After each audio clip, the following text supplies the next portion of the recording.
জলপাইগুড়িতে বৃষ্টি, পুরসভার বেশ কয়েকটি ওয়ার্ড জলমগ্ন। শুক্রবার সকাল নাগাদ চলাফেরার চরম দুর্ভোগে বাসিন্দারা।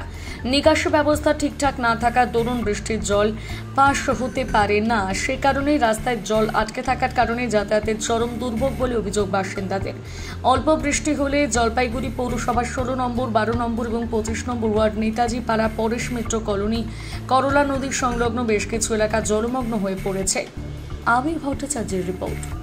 কষ্ট আপনাদের হয় একটু দাঁড়া। আজকে কতটা অসুবিধা? এই যে ভালোই অসুবিধা হচ্ছে যাইতে। মানে অল্প জল হলে কি বৃষ্টি হচ্ছে? হ্যাঁ, জল ভরে যাচ্ছে। মানে অল্প বৃষ্টিতেই জল? অল্প বৃষ্টিতেই জল।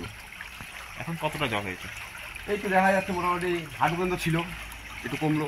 এগুলো শহরের তো অন্যান্য জায়গায় খুব মানে জলের আজকে পরিমাণটা মানে নেই, কিন্তু আপনাদের এখানে কেন দেখা যায়? এই যে ড্রেনের জন্যই, এক সাইডে ড্রেন আছে, এক সাইডে ড্রেন নেই, জল যাবে কোথা থেকে? ফুল হয়ে যাচ্ছে জলে। কি নাম আপনার? আমার নাম কিন্তু ঘোষ।